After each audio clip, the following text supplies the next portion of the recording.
Federal Drive is presented by GEHA, Government Employees Health Association, proudly providing health and dental benefits to federal employees and their families. Visit GEHA.com. The first Columbia-class submarine is due for delivery to the Navy in 2027. It plans to spend more than $100 billion for a dozen of them. Delays in this scale of program are inevitable. In fact, sub number 1 is already late. Yet the Navy, auditors say, lacks a statistical schedule risk analysis to go along with the program. And that means it may not have enough insight into the whole program itself. Federal Drive host Tom Temin got more from the Director of Contracting and National Security Acquisitions at the Government Accountability Office, Shelby Oakley. And this is really one of the central programs of the Defense Department, you might say, this new class of nuclear subs. It goes along with the Virginia, but this is a new type of vessel, correct? This is our replacement for the sea leg of the nuclear triad. It's a key aspect of our nuclear deterrence posture within the United States, and it's the number one acquisition priority of the Navy. And you found a key program best practice missing from how Navy is managing it. Yeah, I mean, I think one of the things that we've said for a long time about this program is that it is so large and it's so complex and important to be delivered on time that having the types of analysis that would help you understand what your risks are and what the challenges are that you might face and what the cause is of some of the challenges that you are facing would enable you to make better decisions to buy down risk and take action to address those things before they become, major problems. And we've just found that the Navy has not done that with regard to its schedule. And what has been the cause of some of the delays already? I mean, this thing, nothing ever gets delivered on time, and this is an immensely complex vessel. And so what's been the problem so far? That the design of the ship has been a challenge. And so being able to kind of pump out the design products and being able to deliver, documentation to the team of folks that build these things to be able to have, paper on hand to be able to say, here's the steps I need to take to build this thing, has just been less efficient than they expected. The other challenge that the program has continued to face is that from a lack of supply base. The industrial base for submarines and shipbuilding in general has really atrophied over the past, 20 plus years. And the Navy has been focused on trying to build back up this supply base so that it can meet the needs. And I think the Columbia class program is one of the ones that has experienced some of those challenges of, single or sole source suppliers, folks that, typically would have done the types of work that they require for these subs, just not being around anymore. And so having to really focus on that. And then there's workforce challenges as well. When you're scaling up this giant new program, Columbia class program, at the same time that you're trying to build Virginia class submarines as well, as you mentioned, that requires a pretty significant workforce. And, that's just not in existence right now. So these builders in the Navy have had to focus on building up those workforces to be able to meet the needs for these programs. And that's an ongoing process. And who is the single prime contractor for Columbia? Electric Boat is the prime contractor for the Columbia class program, and they're partnered with Newport News down in Virginia to be able to kind of deliver key aspects of the submarine up to Electric Boat.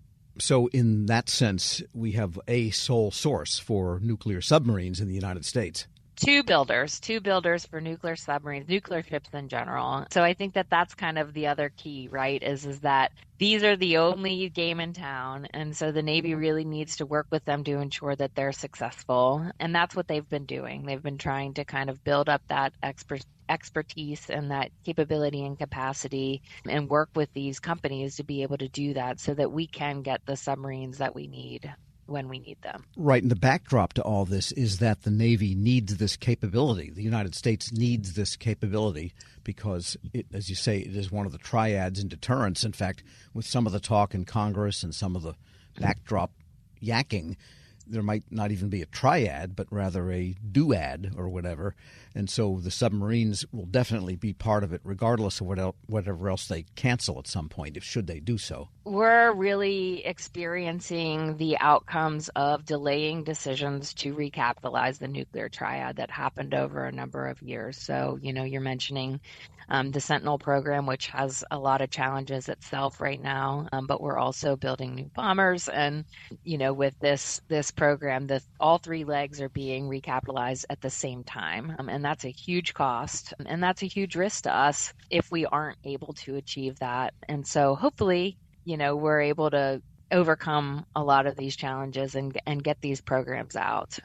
We are speaking with Shelby Oakley. She's Director of Contracting and National Security Acquisitions at the GAO. What are you recommending the Navy actually do to get this program a little bit more predictable? So we made a number of recommendations to the Navy. Well, first off, we've been doing this work for 6+ years now, and we've made a slew of recommendations to the Navy over the years related to the Columbia-class program. So a couple of things that we focused on this year were that looking at the costs, the program costs, and asking the program to revise its cost estimate to actually include identified risks, like things that they know that are already on the docket for likely to happen, and then, really reflect in the cost estimate where we've seen historical trends of performance. So don't assume that all of a sudden, everything's going to get super efficient and we're going to overcome everything.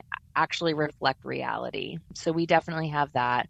We want them to take a look at what are the root causes of the cost and schedule impacts that have occurred so far.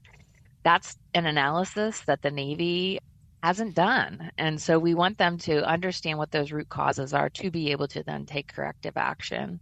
There's a lot of money. This isn't something we've talked about, but the Navy and the Department of Defense are spending a lot of money to shore up that supplier base for the Columbia-class program. And so Electric Boat has a pot of money to be able to dole out to suppliers to help them, improve and make the necessary investments that they need to. But the thing that we found is that they don't really track or have a mechanism to say, is what we're investing in actually leading to increased production efficiency? And so we really want them to understand, what return on investment are we getting from these investments, which are pretty significant.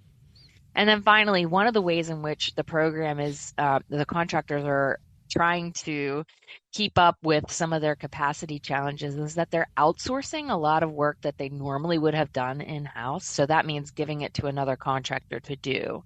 The problem with that is that the Navy's quality oversight really focuses on the prime contractor and the work that they do. And so with all this kind of high-risk critical work being outsourced from the prime contractor, we want the Navy to think about, for their quality oversight people, the soup ship is what it's called. Do they have the resources necessary, and do they have the oversight in place to be able to oversee work that's going on outside of that prime contractor? So we made some recommendations related to that. Yeah, sounds almost like the 737 where they outsourced the whole plane almost to somebody else and then ended up buying back that supplier. Crazy stuff and expensive. And yeah. Is there a sense in the Navy of those areas that are most critical in terms of the lack in the supply base? I mean, where is it? Is it in the propulsion, the nuclear end of things? Is it in the firing the missiles end of things, or what is it? It's all across the board. I mean, it's basic stuff like forgings, Wow. A lot of capability that, is necessary for building large structures, that kind of thing, are some of the things that are a challenge. And so you might think, oh, it's all these complex things that are super difficult, but no, it's like basic things that are required to be able to build a ship this significant. And so those are